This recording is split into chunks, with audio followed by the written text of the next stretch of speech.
Iceberg sobre las iglesias.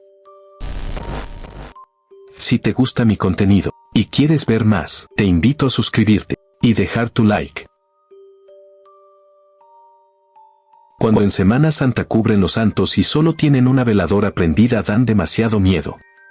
Bueno, al menos la iglesia a donde iba de niño sí se sentía así, más porque existe desde el periodo de la evangelización. En la República Checa se encuentra la Catedral de Sedlec, la cual por fuera no es diferente a otras catedrales, sino que en su interior está adornada con miles de huesos humanos. También existe una iglesia la cual tiene por fuera un alien xenomorfo en vez de algún santo.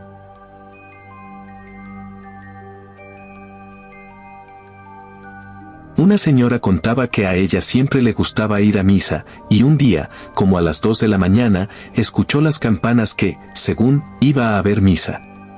A ella le parecía extraño que a esa hora fuera a haber misa, pero se levantó, se arregló y se fue a la iglesia. Cuando llegó a la iglesia, estaba cerrada, pero se escuchaba el murmullo de gente rezando. Entonces entró a la iglesia y todos estaban agachados, que no pudo mirarles la cara, ni al padre podía distinguirle la cara. Hasta que en un momento el padre levantó la cara, y se le miraban las cuencas de los ojos vacías y toda pálida. Después volteó a ver a la demás gente, y todos estaban igual, con la cara pálida y sin ojos. Todos eran personas fallecidas. Siempre muchos se preguntan por qué en las iglesias se siente a veces la vibra pesada, o como por qué espantan más ahí.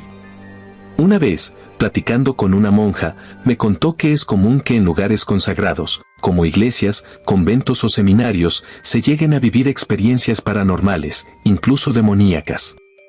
Pues bien, son lugares consagrados a Dios y el mal siempre buscará corromper almas.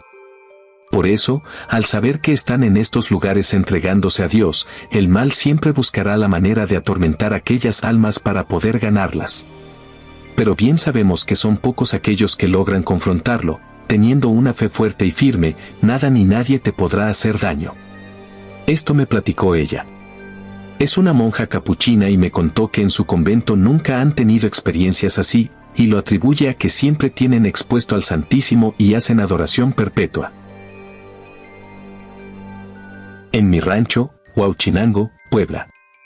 Hay un santo muy milagroso, Santo Entierro, que, por experiencia propia, puedo afirmar que cumple lo que le pidas, cosas buenas. No solo yo, varias personas lo han visto parpadear e incluso sonar el vidrio de su ataúd. En el pueblo donde vivo hay una parroquia que probablemente fue una de las primeras que existió. En esa parroquia hay un teatro. Prácticamente está conectado todo, iglesia y teatro. Bueno, yo iba a ensayar para un coro de esa iglesia y muchas veces ensayábamos en el teatro. Total, que para acceder a las luces tenías que pasar por el pasillo de los camerinos y bajar unos escalones que dan para los asientos. Muchas veces, pasando por ahí, escuchamos voces o ruidos o murmullos, y pues sí daba miedo porque era bien raro que alguien lo ocupara. Para no hacer esto más largo, la tanda litúrgica prendía el fuego afuera de los camerinos, ya que ahí había un pasillo con baños. Ellos tomaron la siguiente foto. Son los escalones que dan para los interruptores de la luz y los mismos que dan para los asientos.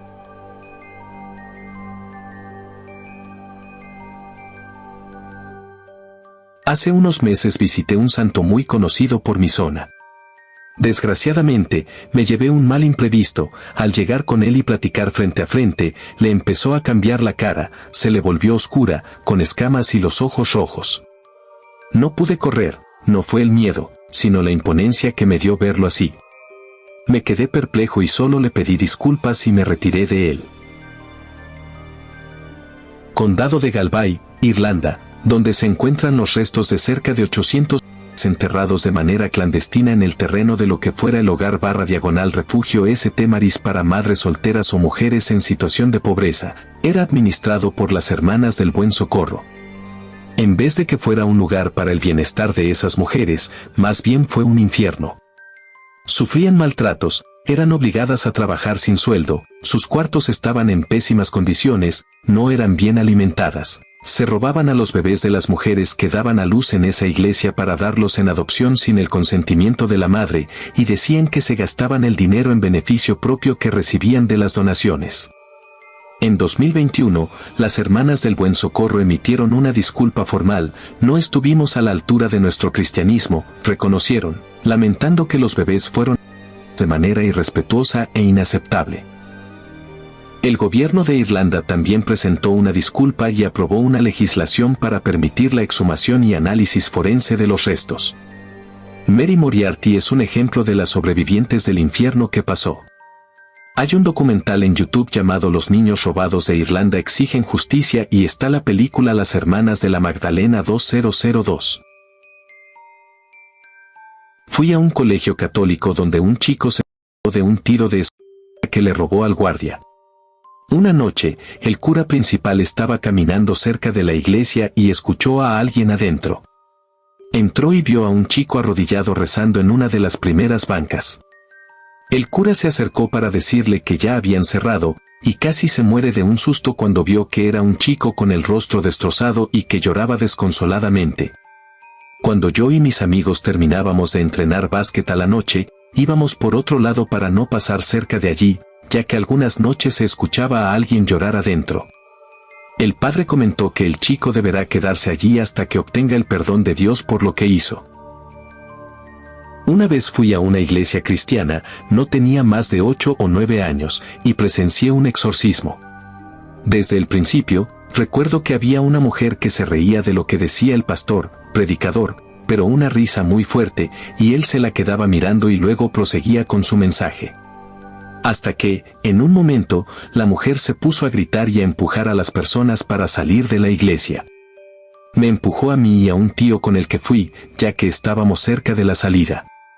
Entre muchos congregados, salieron por ella y la regresaron jalándola de los pies. Nos pidieron retirarnos a todos y cerraron la iglesia con el pastor y otros de la congregación. No supe en qué terminó, pero me da miedo recordarlo. En Mérida, Yucatán, las iglesias se conectan por medio de túneles que aún usan las monjas, por eso no es tan común verlas por las calles. Hay un tour que te lleva por algunos de los túneles, y se rumora mucho que, en las que no están abiertas para el público, hay huesos de que las monjas tuvieron, obviamente, no podían salir a la luz. Turbio. Yo recuerdo una que le pasó a mis primos en un viaje familiar. Fuimos a un pequeño viaje a Ocuituco, en Morelos. Mi mente recuerda una iglesia bastante grande. Para esta historia, quiero comentarles que éramos pequeños, teníamos cerca de 10 a 11 años.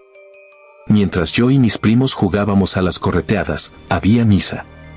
La iglesia era como antigua y tenía algunas ruinas. Normalmente, este tipo de iglesias tiene muchas conexiones entre el interior y el exterior con pasillos y puertas. Sucede que 2 de mis primos decidieron investigar estos pasillos solos, que se encontraban al fondo de la iglesia, donde normalmente guardan las cosas de la iglesia y se visten los padres. Mi primo siempre ha sido muy aventurero, y nos cuenta que ingresó a uno de los pasillos más largos de la iglesia, donde a cada lado había más y más cuartos. Él cuenta que, al caminar sobre notaba un ambiente extraño y que alguien lo observaba, y que al llegar al medio del pasillo encontró algo aterrador. Un hombre vestido de traje con aspecto de diablo, completamente rojo, sentado en una enorme silla de color negro. Dice que tenía un bastón y tenía como un chivito a su lado ojos. Él salió corriendo inmediatamente de ahí, ni como dudar de sus palabras. Se volvió blanco, su mirada estaba perdida, y lo único que pudo hacer fue abrazar a su mamá y contarnos. Una estatua un poco rara para ser parte de una iglesia, ¿no?